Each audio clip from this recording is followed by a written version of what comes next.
Miranti Adistia, seorang wanita muda sederhana, harus menelan pil pahit kehidupan saat ibunya divonis mengidap penyakit serius. Dalam keputusasaan dan tekanan finansial, ia menerima tawaran pernikahan dari Reno, seorang dokter bedah yang dikenal dingin dan tertutup. Awalnya, Miranti mengira pernikahan ini tak lebih dari sebuah transaksi, tetapi perlahan ia mulai melihat sisi manusiawi Reno. Namun, malam pertama mereka membuka tabir masa lalu. Reno masih terjebak dalam bayang-bayang mantan kekasihnya yang telah tiada, yang wajahnya sangat mirip dengan Miranti. Dari sinilah, kisah mereka berkembang bukan hanya sebagai pasangan suami istri, tetapi sebagai dua orang yang saling belajar memaafkan dan menerima luka lama. Angin sore bertiup pelan, membuat daun jendela kamar itu berderit kecil. Miranti duduk di sisi ranjang rumah sakit, menggenggam tangan ibunya yang mulai lemah. Sudah 3 hari wanita itu terbaring tanpa banyak bicara, hanya sesekali tersenyum agar putrinya tak terlalu khawatir.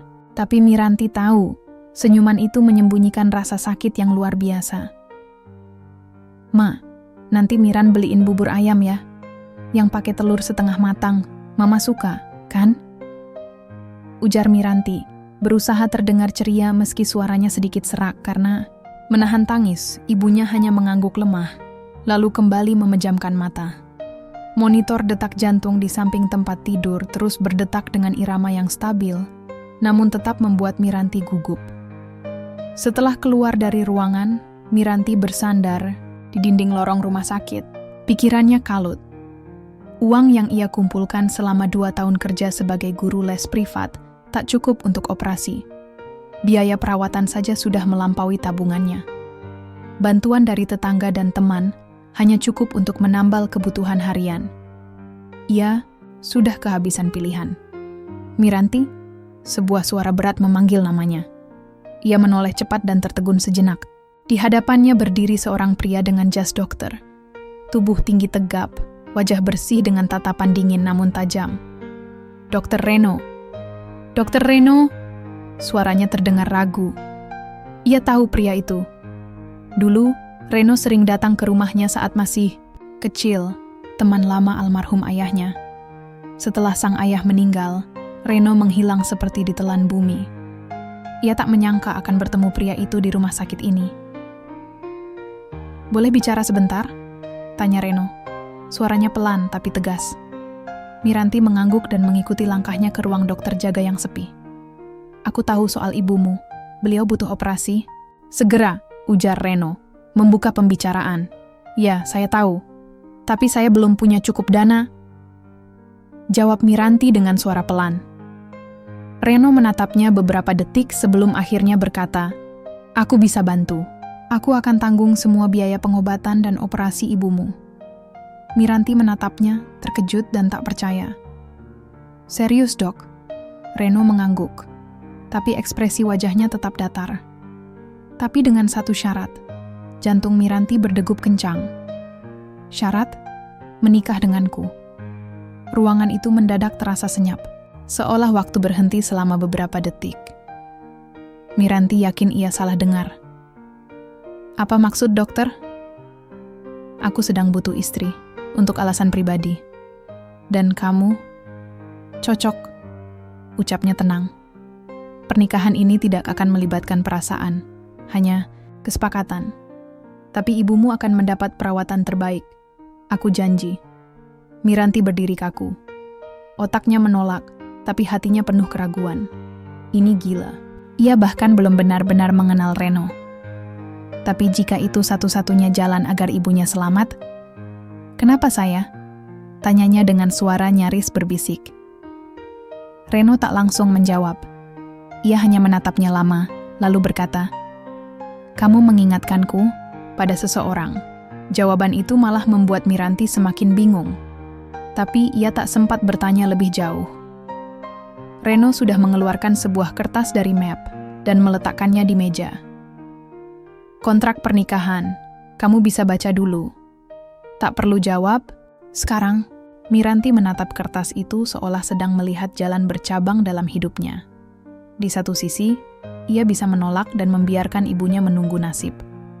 Di sisi lain, ia bisa menerima dan mengikatkan diri pada pria asing demi menyelamatkan satu-satunya orang yang ia cintai. Sepanjang malam, Miranti duduk di kamar kosnya yang sempit. Kertas kontrak itu tergeletak di pangkuannya. Isinya sederhana. Pernikahan tanpa ikatan emosional, tanpa hak dan kewajiban suami istri seperti biasanya. Setelah setahun, mereka akan bercerai secara baik-baik. Reno akan menanggung semua biaya pengobatan ibunya selama itu. Air matanya jatuh satu persatu, membasahi sudut kontrak itu. Apa ini harga dari cinta seorang anak? Gumamnya lirih. Paginya, dengan langkah berat, Miranti kembali ke rumah sakit dan menemui Reno.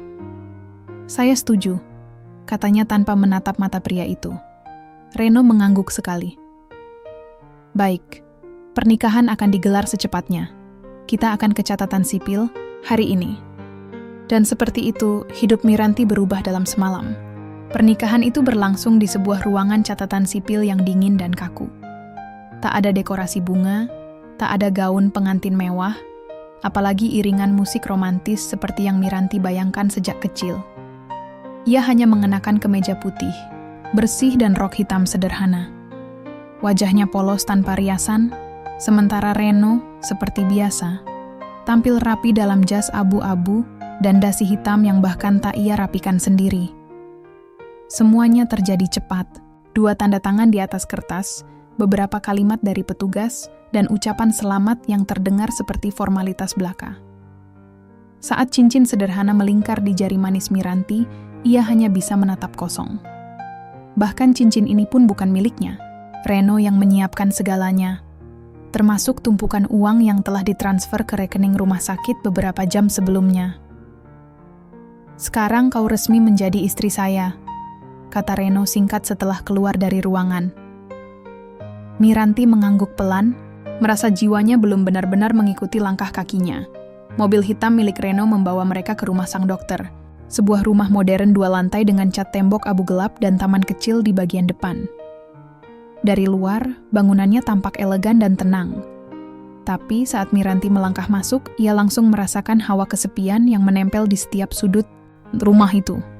Tak ada foto keluarga, tak ada hiasan dinding yang ceria. Hanya rak buku, sofa minimalis, dan warna-warna netral yang terasa dingin. "Mulai hari ini, kamu tinggal di sini," kata Reno sambil melepas jasnya dan menggantungnya di balik pintu. "Ada 2 kamar. Kamu bisa pilih yang mana saja. Aku tidak akan ganggu." Miranti menatap pria itu, mencoba memahami maksud di balik kata-katanya. Tapi seperti biasa, wajah Reno begitu sulit ditebak. Dingin, tenang, dan datar. "Aku tinggal di kamar sebelah kanan. Kalau kamu butuh apapun, hubungi saja lewat chat. Aku sering pulang malam," lanjutnya. "Baik," jawab Miranti lirih. Ada sedikit perasaan aneh saat menyadari mereka kini sudah resmi menikah, tapi tetap bicara seolah hanya kenalan jauh. Malam itu, Miranti berbaring di kamar yang dulu mungkin kamar tamu. Kasurnya empuk, spray bersih, bahkan disediakan piyama baru yang masih berbau toko. Tapi ia sulit tidur. Ia memandangi langit-langit kamar, pikirannya terus memutar ulang apa yang terjadi sejak seminggu terakhir. Semua begitu cepat. Dari seorang anak yang hanya ingin menyelamatkan ibunya, kini ia menjadi istri dari pria yang hampir tak ia kenal. Bahkan panggilan suami pun terasa asing di lidahnya. Hari-hari selanjutnya berjalan dengan pola yang nyaris sama. Reno pergi, pagi-pagi sekali pulang larut malam. Kadang tak pulang sama sekali. Di pagi hari, ia hanya meninggalkan catatan kecil. Makanan di kulkas, tinggal panaskan. Atau ada belanjaan di dapur. Miranti hanya membalas dengan tulisan singkat di balik kertas yang sama. Komunikasi mereka lebih banyak lewat memo dan chat singkat. Miranti mencoba menyesuaikan diri. Ia mulai membersihkan rumah, memasak, dan sesekali menyiapkan makanan hangat saat Reno pulang. Tapi pria itu tetap menjaga jarak. Bahkan ketika mereka duduk di meja makan yang sama, Reno hanya bicara seperlunya. "Gimana kondisi Mama?" tanya Reno suatu malam. Membuat Miranti sedikit terkejut, karena akhirnya pria itu memulai percakapan. "Sudah mulai membaik," kata dokter. Operasinya tinggal tunggu jadwal minggu depan. Terima kasih sudah bantu, Reno. Jawab Miranti, hati-hati menyebut nama suaminya sendiri. Reno hanya mengangguk, lalu melanjutkan makan. Tak ada percakapan lain setelah itu. Kadang, Miranti memergoki Reno berdiri diam di balkon lantai 2, menatap langit malam dengan rokok di tangan. Wajahnya terlihat lelah, tapi ada sesuatu yang lebih dari sekadar kelelahan kerja. Seperti ada beban besar yang belum selesai ia hadapi. Miranti ingin bertanya, ingin mengenal suaminya lebih dalam, tapi setiap kali ia mencoba mendekat, Reno selalu menarik diri. Malam itu, saat sedang mencuci piring, ponselnya berbunyi. Pesan dari Reno. Besok malam kita tidur di kamar yang sama. Aku akan jelaskan nanti. Tangan Miranti langsung berhenti. Air mengalir deras dari keran, tapi pikirannya sudah melayang ke berbagai arah. Tidur sekamar? Sekarang? Kenapa? Apa maksud dari semua ini? Ia memandangi ponsel itu cukup lama sebelum akhirnya mematikan air dan kembali ke kamarnya. Untuk pertama kalinya sejak menikah, ia merasa benar-benar takut. Hari itu langit terlihat kelabu sejak pagi. Miranti bangun lebih awal dari biasanya, tapi jantungnya sudah berdegup tak karuan.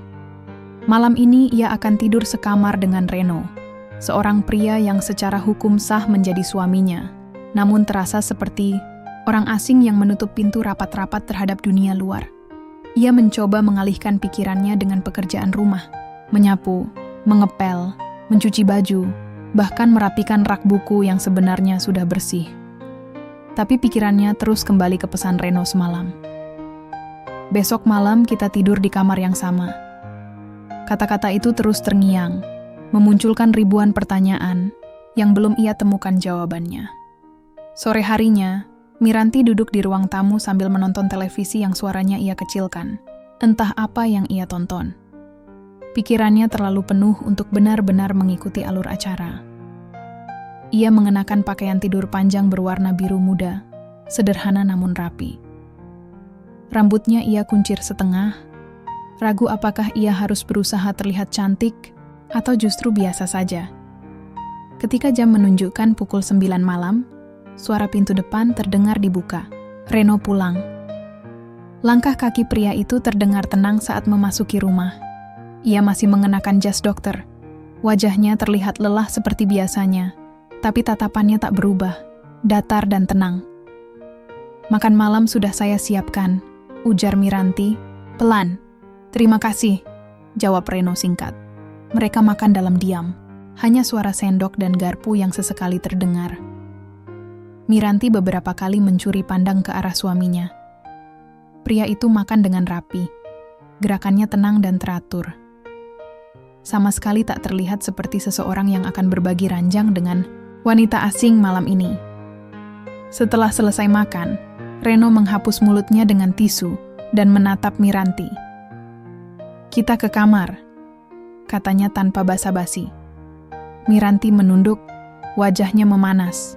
Ia mengikuti langkah Reno menuju kamar utama, dan saat pintu ditutup, jantungnya berdetak semakin kencang. Kamar itu luas, tertata minimalis dengan lampu tidur berwarna kuning redup. Di sudut kanan, ada meja kerja kecil dan tumpukan dokumen. Di sisi kiri, ranjang king size dengan spray abu-abu bersih. Reno melepas jasnya, lalu berdiri di depan cermin sambil membuka dasi.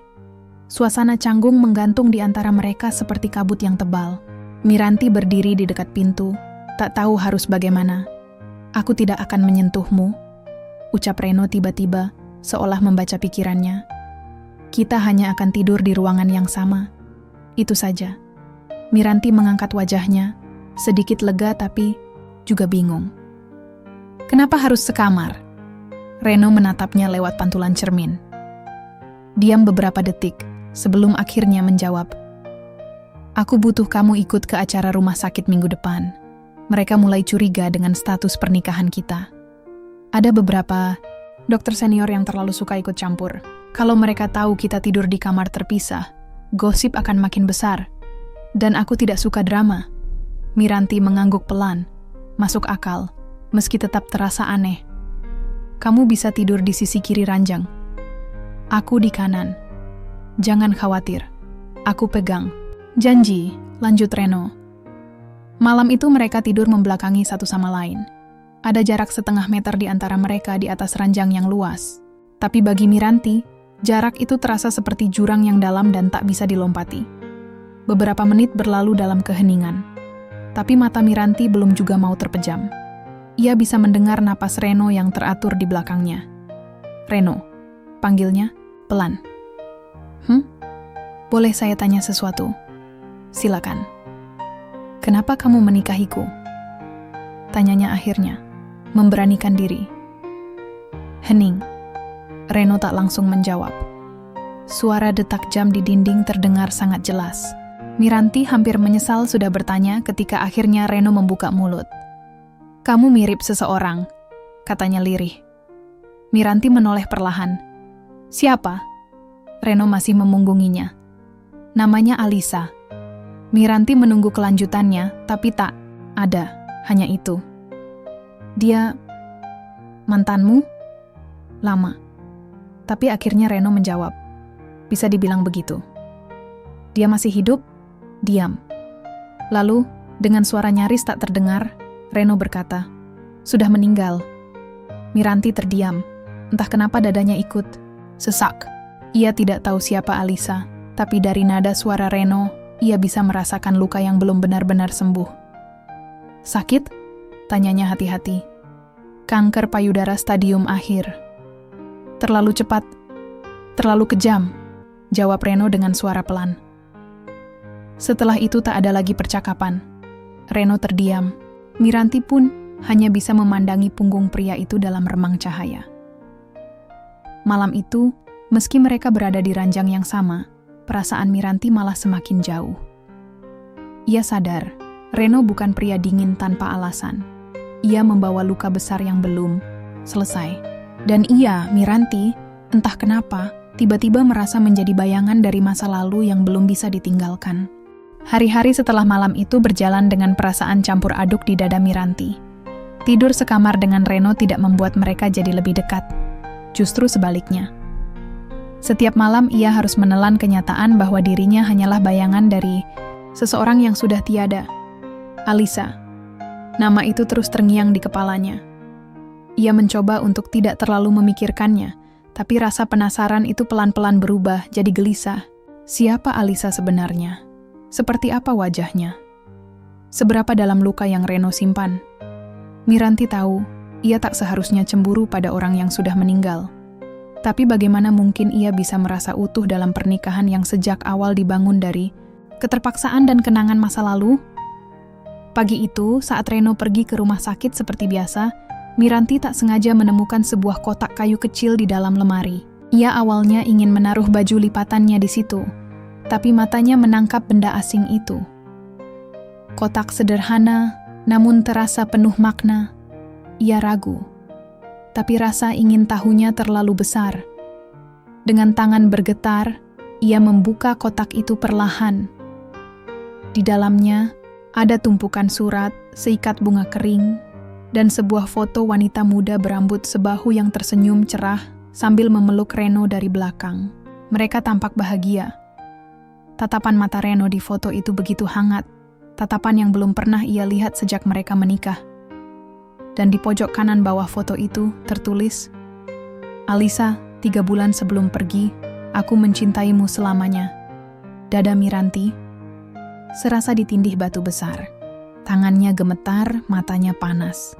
Ia menutup kotak itu cepat-cepat dan terduduk di pinggir ranjang. Napasnya berat, bukan karena cemburu, tapi karena luka itu ternyata masih segar. Luka Reno, luka pernikahan mereka, dan kini luka di hatinya sendiri. Malamnya, Reno pulang lebih awal dari biasanya. Ia terlihat lelah, tapi tetap berusaha terlihat normal. Miranti menyambutnya seperti biasa, menyajikan makan malam, tapi malam itu ia tak banyak bicara. Ia sibuk menyembunyikan gemuruh di dadanya. Usai makan, Reno duduk di ruang tamu sambil membaca berkas dari rumah sakit. Miranti memberanikan diri duduk di seberangnya. Aku tadi nggak sengaja buka lemari, ucapnya pelan. Reno menoleh. Tak kaget, tapi juga tidak berbicara. Aku lihat foto kalian. Kamu dan Alisa. Lanjut Miranti. Henning. Reno meletakkan berkasnya, lalu menatap Miranti lurus-lurus. Aku tahu kamu masih sayang sama dia. Aku ngerti. Tapi kenapa kamu nikahin aku? Karena wajahku mirip dia. Suaranya mulai bergetar di akhir kalimat. Miranti. Reno menarik napas, lalu mengalihkan pandangannya. Aku rela nikah sama kamu buat mama. Tapi aku juga manusia, Ren. Aku punya hati. Aku nggak mau hidup jadi bayangan orang lain. Suara Miranti pecah. Tangisnya meledak setelah sekian lama ia tahan. Reno tak langsung merespons. Tapi wajahnya terlihat berubah. Tak lagi dingin. Justru seperti sedang menahan perasaan yang nyaris meledak. Aku nggak pernah bermaksud menyakitimu, ujar Reno akhirnya. Suaranya serak. Tapi kamu menyakitiku, balas Miranti, lirih. Kamu baik, kamu perhatian. Tapi aku tahu, semua itu bukan buat aku. Itu buat dia. Kamu lihat aku, tapi kamu inget dia. Kamu nikahin aku bukan karena aku, tapi karena aku ngingetin. Kamu sama orang yang udah pergi. Reno menutup wajahnya dengan kedua tangan. Ia terdiam cukup lama, sebelum akhirnya berkata dengan pelan, aku pikir aku sudah cukup kuat buat mulai lagi, tapi ternyata belum. Miranti hanya bisa memandang pria itu dengan mata basah. Alisa adalah bagian dari hidupku yang paling indah dan paling menyakitkan. Dia tahu dia akan pergi. Dan sebelum dia meninggal, dia bilang satu hal. Apa? Dia bilang, jangan hidup sendirian, Ren. Kau pantas bahagia. Reno menunduk. Tapi aku nggak tahu cara bahagia tanpa dia. Kalimat itu menusuk jantung Miranti. Tiba-tiba ia merasa kecil.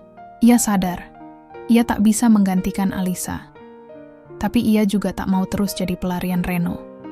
Kalau kamu belum siap, kenapa kamu nggak bilang dari awal? Tanya Miranti pelan. Reno terdiam. Matanya merah, tapi ia tak menangis. Karena saat kamu datang ke rumah sakit, panik dan nangis soal ibumu, aku lihat sesuatu di kamu. Sesuatu yang dulu pernah aku lihat di Alisa. Ketulusan. Miranti menggeleng pelan. Ketulusan bukan alasan buat nyeret orang ke dalam luka yang belum sembuh. Suasana jadi begitu sunyi. Hanya terdengar suara angin malam yang menyusup dari celah jendela. Reno bangkit berdiri, berjalan pelan ke arah Miranti. Ia berdiri di depannya, lalu jongkok, menatap mata istrinya itu. Maaf, Miranti, aku belum utuh. Tapi aku pengen belajar. Kalau kamu masih mau. Aku pengen coba belajar mencintaimu karena kamu. Bukan karena kamu mirip dia. Miranti memejamkan mata. Tangisnya tak lagi deras, tapi hatinya masih terluka. Ia tahu, kata-kata maaf memang bisa meredakan. Tapi butuh waktu untuk benar-benar sembuh. Untuk benar-benar bisa percaya bahwa cinta yang tumbuh bukan karena bayangan masa lalu. Malam itu, mereka tidur di ranjang yang sama. Masih ada jarak, tapi kali ini bukan karena menjauh, melainkan karena sama-sama mencoba menghargai waktu. Dan untuk pertama kalinya, Miranti berdoa. Bukan untuk mamanya, bukan untuk dirinya, tapi untuk Reno. Semoga luka itu benar-benar bisa sembuh. Bukan dengan menghapus masa lalu, tapi dengan membuka hati untuk masa depan. Beberapa hari setelah malam penuh air mata itu, suasana rumah menjadi sedikit lebih hangat. Bukan karena cinta tiba-tiba tumbuh, tapi karena kejujuran telah meletakkan dasar baru di antara mereka. Reno tak lagi seasing dulu. Ia mulai membiasakan diri menyapa Miranti lebih dulu saat pulang kerja. Kadang membawakan kue kecil dari rumah sakit, atau sekadar menanyakan kabar mamanya. Miranti, meski hatinya belum utuh, mulai belajar menerima kenyataan bahwa perasaan itu butuh waktu untuk tumbuh, tidak bisa dipaksakan, apalagi dibandingkan. Namun, semua perubahan kecil itu mulai goyah ketika undangan dari rumah sakit datang. Acara penghargaan tahunan untuk dokter terbaik, dan Reno termasuk salah satu yang akan naik panggung. Sebagai istri, Miranti wajib hadir. Dan kali ini, ia tidak hanya akan duduk di antara tamu-tamu. Ia diminta berdiri mendampingi Reno di atas panggung. Pakai gaun ini, ya, kata Reno, menyerahkan sebuah kotak beludru hitam beberapa malam sebelum acara. Miranti membukanya. Di dalamnya, sebuah gaun anggun berwarna krem dengan detail rendah halus di bagian lengan dan dada. Lembut, elegan, dan sangat feminin. Miranti memandangi gaun itu dengan hati campur aduk. Indah, tapi entah kenapa terasa asing. Ini, kamu pilih sendiri? Tanyanya. Reno mengangguk pelan. Gaun favorit Alisa dulu juga seperti itu, ucapnya tanpa sadar. Dan detik itu juga, dunia Miranti seakan berhenti. Ia menggenggam erat kotak gaun itu, berusaha tetap tenang. Tapi hatinya seperti ditusuk lagi. Luka yang baru saja mulai mengering, kembali berdarah. Kenapa kamu selalu bawa-bawa dia? Ucap Miranti pelan. Reno tampak kaget. Aku nggak bermaksud. Setiap langkahku, setiap cara aku berpakaian, bahkan senyumku, semuanya kamu sandingkan sama dia. Aku nggak akan pernah bisa jadi Alisa, Ren. Dan aku juga nggak mau. Miranti, aku ikut kamu ke acara itu karena aku istrimu. Tapi bukan berarti aku harus terus hidup dalam bayangannya. Reno terdiam. Tatapannya terlihat menyesal, tapi juga bingung. Miranti bangkit dari tempat duduk. Ia tak marah, hanya lelah. Lelah menjadi cermin dari masa lalu yang belum benar-benar hilang. Acara malam itu berlangsung di ballroom hotel mewah.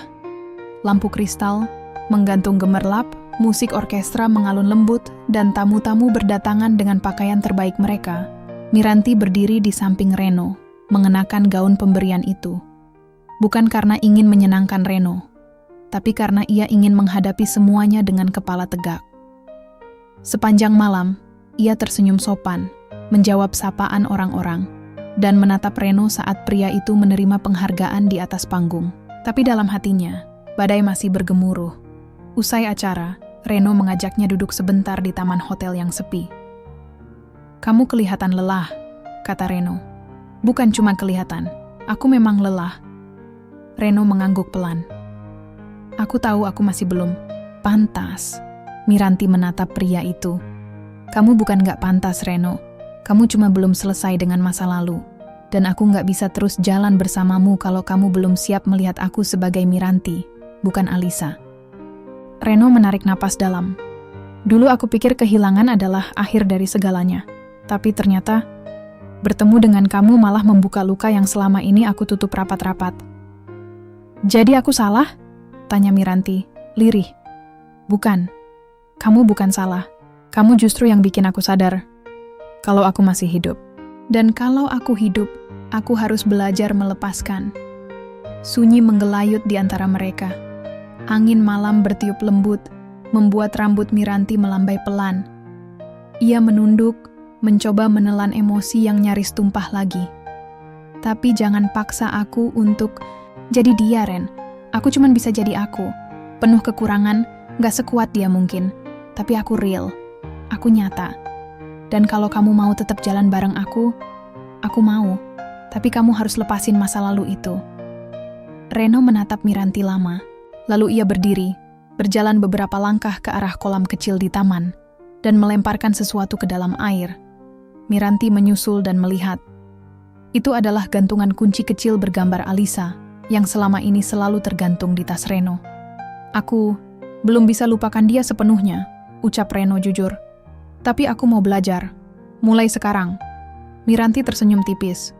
Masih ada luka di dadanya, tapi kali ini ada sedikit harapan.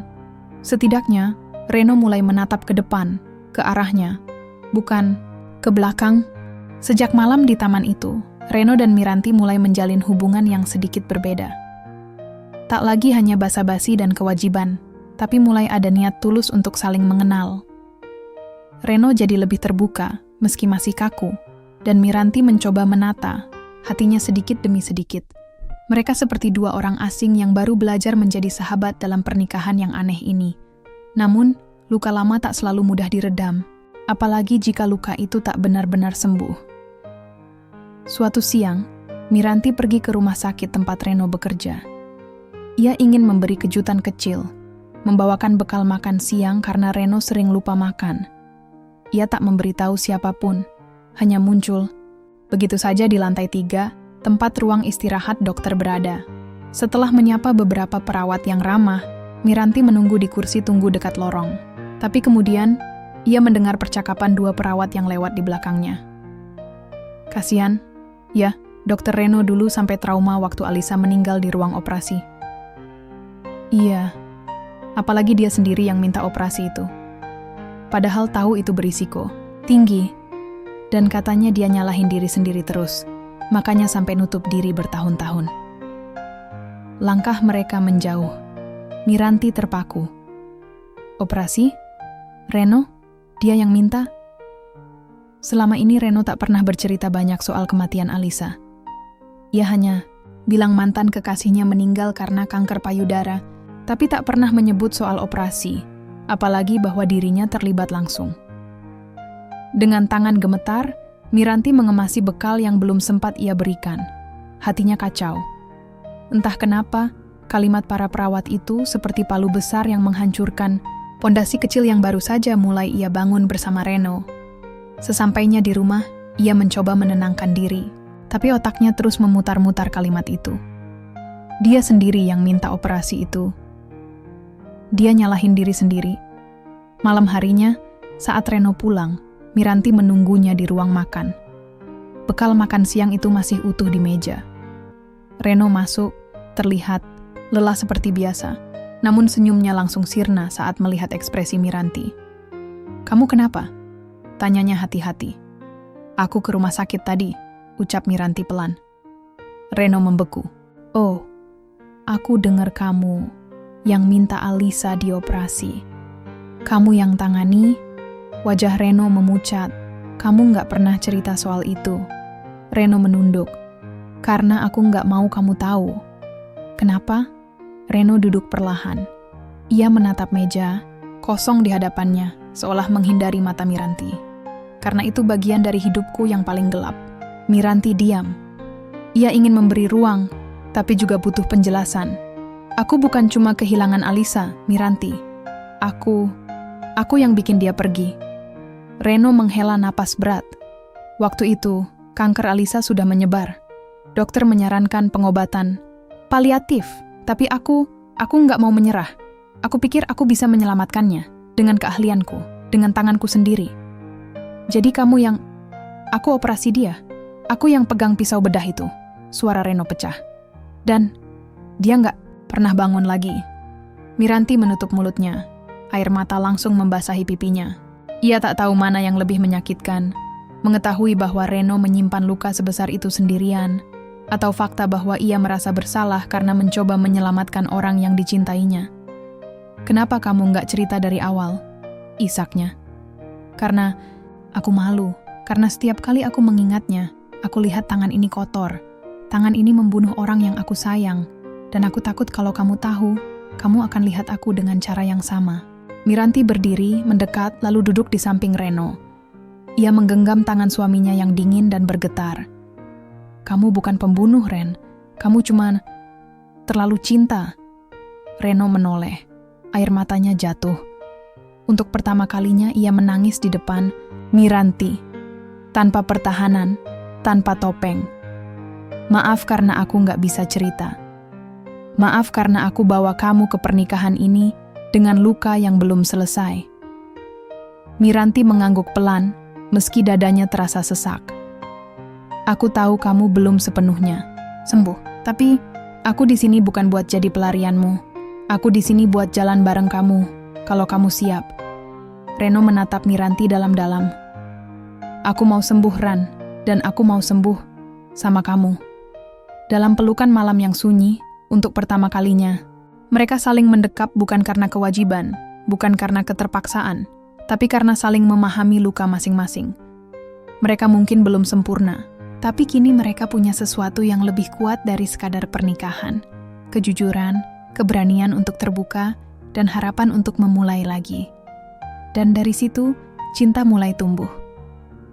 Bukan dari kenangan masa lalu, tapi dari niat untuk saling menyembuhkan.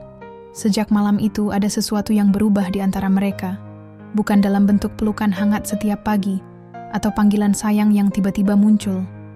tapi dalam bentuk-bentuk kecil yang sebelumnya tak pernah mereka sadari penting, seperti Reno, yang kini selalu mematikan lampu kamar agar Miranti bisa tidur nyenyak, atau Miranti yang menyeduh teh hangat untuk Reno setiap malam sebelum ia tertidur di sofa ruang kerja. Hubungan mereka perlahan berubah, bukan lagi sekadar dua orang yang tinggal di bawah atap yang sama, tapi dua jiwa yang mulai mencoba saling merawat. Suatu sore di akhir pekan, Reno mengajak Miranti ke taman kota. Sebuah hal yang dulu mungkin dianggapnya sepele, namun kini jadi momen penting. "Kita mau kemana?" tanya Miranti heran saat Reno menarik tangannya ke arah area rumput hijau dekat danau. "Piknik," jawab Reno singkat, tapi ekspresi gugupnya membuat Miranti tertawa kecil. "Piknik? Serius? Ada yang salah?" "Enggak, cuma ini pertama kalinya kamu ngajak aku jalan santai di luar tanpa embel-embel rumah sakit atau acara resmi." Reno tersenyum kaku. "Aku juga baru belajar. Ternyata, butuh waktu buat jadi suami yang normal." Mereka duduk di atas tikar kecil yang sudah Reno siapkan. Di depannya ada kotak bekal berisi sandwich, buah potong, dan 2 botol air mineral. Miranti melongo. "Kamu yang nyiapin semua ini?" "Bantuin Embok Rina sih, tapi idenya dari aku." Miranti memandang Reno lama, lalu tersenyum. "Terima kasih." Siang itu mereka mengobrol banyak. Mulai dari hal remeh seperti makanan favorit, acara TV yang mereka suka, sampai cerita masa kecil yang lucu. Miranti baru tahu kalau Reno waktu kecil pernah nyasar di kebun binatang karena kejar-kejaran sama monyet yang ngambil popcornnya. Reno pun baru tahu kalau Miranti pernah jadi juara lomba baca puisi sekecamatan saat SMP. Untuk pertama kalinya, mereka mengenal satu sama lain bukan sebagai dokter dan istri kontrak, tapi sebagai Reno dan Miranti. 2 manusia yang saling belajar, saling tertawa, saling mendengarkan. Ketika matahari mulai condong ke barat, angin sore bertiup lembut. Miranti menyandarkan kepalanya ke bahu Reno. Ia merasa tenang, sesuatu yang dulu rasanya mustahil. "Aku senang hari ini," bisik Miranti. "Aku juga," balas Reno. "Rasanya aneh, tapi nyaman." Miranti tertawa pelan. "Kita memang pasangan aneh, tapi kayaknya cocok." Mereka terdiam lagi, menikmati keheningan yang tak lagi canggung. Tiba-tiba Reno membuka suara. "Ran, aku mau kamu tahu satu hal." Miranti menoleh pelan. Reno menatapnya, lebih dalam dari biasanya. "Aku masih belajar, dan aku belum sepenuhnya sembuh dari masa lalu. Tapi aku sadar, aku nggak bisa terus hidup dalam bayangan orang yang sudah pergi. Kamu bukan Alisa, dan aku nggak mau kamu jadi Alisa." Miranti mengerjap. Air matanya menetes perlahan, tanpa suara. "Dulu aku pikir cinta itu tentang kenangan. Tapi sekarang aku tahu, cinta itu tentang keberanian untuk memulai lagi. Dan aku mau mulai dengan kamu." Miranti tersenyum di antara air mata. Ia menggenggam tangan Reno, erat. "Aku juga takut, Ren. Takut nggak cukup baik. Takut kamu nggak bisa benar-benar lihat aku." "Aku lihat kamu sekarang," ucap Reno. "Dan aku mau lihat kamu setiap hari. Bukan karena kamu mirip seseorang, tapi karena kamu. Di bawah langit senja, mereka berpelukan. Tak ada janji manis atau kata-kata berlebihan. Hanya 2 hati yang patah tapi memilih bertahan, saling menambal luka perlahan. Karena cinta bukan tentang siapa yang datang pertama, tapi siapa yang memilih tinggal. Meski tahu perjalanannya tak akan selalu mudah. 1 tahun telah berlalu sejak Miranti dan Reno mengucapkan akad dengan hati yang gamang. Kini, rumah itu tak lagi terasa seperti tempat asing. Dinding yang dulu sunyi, kini sering dihiasi suara tawa dan obrolan ringan. Meja makan tak lagi sepi. Dan ruang kerja Reno, yang dulunya gelap dan penuh bayangan masa lalu, kini punya satu sudut kecil tempat Miranti biasa menunggu dengan novel atau teh hangat. Hubungan mereka berkembang pelan tapi pasti, tak terburu-buru, tak dipaksakan. Miranti tak lagi merasa hanya istri karena kewajiban. Ia benar-benar merasa dicintai dan mencintai. Sementara Reno kini menjadi sosok yang jauh berbeda. Masih pendiam, masih kaku dalam banyak hal, tapi hatinya terbuka. Ia tak lagi menghindari masa lalu, melainkan menerimanya. Karena ia sadar, cinta baru tak akan tumbuh bila luka lama terus disembunyikan. Hari ini adalah ulang tahun Miranti. Tak ada pesta besar. Hanya makan malam sederhana yang disiapkan Reno. Sendiri, meski dapur sempat berantakan karena ia tak tahu cara bikin saus pasta. "Maaf kalau rasanya aneh," kata Reno sambil menggaruk kepalanya. "Resepnya aku cari di internet, tapi kayaknya yang aku buka itu blog masakan Korea." Miranti tertawa, matanya berbinar. "Nggak apa-apa. Yang penting, kamu niat." Reno tersenyum kecil. "Aku lebih dari niat." Setelah makan malam, Reno mengajaknya duduk di balkon belakang rumah. Langit malam terang, bintang-bintang bersinar lembut. Udara hangat, tapi menyisakan angin yang menyentuh kulit seperti pelukan pertama dari musim semi. "Aku punya sesuatu buat kamu," ucap Reno, mengeluarkan kotak kecil dari saku celana. Miranti membelalakkan mata. "Cincin?" Reno tertawa. "Bukan, ini cuman kunci." "Kunci?" "Kunci ruang tengah lantai atas," jelas Reno pelan. "Selama ini aku kunci ruangan itu. Isinya semua kenangan tentang Alisa. Foto, surat, benda-benda yang dia tinggalin." Miranti menggenggam kunci itu pelan, matanya mulai berkaca. "Dan sekarang aku mau kamu yang pegang. Bukan untuk membuka, bukan juga untuk melupakan. Tapi supaya kamu tahu, aku sudah siap menutupnya." Miranti tak berkata apa-apa. Ia hanya memeluk Reno. Kali ini, pelukannya bukan karena iba, bukan karena ragu atau bingung, tapi karena penuh, utuh, dan untuk pertama kalinya, Reno membalas pelukan itu sepenuhnya. Tidak setengah hati, tidak tertahan, ia membiarkan dirinya lebur dalam hangat tubuh Miranti, dalam pelukan yang selama ini tertunda. Pelukan yang menjadi simbol bahwa luka boleh tinggal, tapi tak harus terus menyakiti. Pelukan yang menjawab semua pertanyaan Miranti sejak awal pernikahan. Apakah dia akan dicintai karena dirinya sendiri? Dan jawabannya, ya. Tak semua cerita cinta dimulai dengan degup jantung dan mata berbinar. Beberapa cinta dimulai dari luka, dari ketakutan, dari kompromi. Tapi cinta yang tumbuh pelan-pelan seringkali bertahan lebih lama. Di malam ulang tahunnya, di tengah hangat pelukan Reno, Miranti tahu satu hal. Ia tak lagi hanya istri karena keadaan. Ia adalah perempuan yang dicintai, dipilih, dan diterima dengan seluruh kekurangannya, dan akhirnya pelukan itu tak lagi tertunda.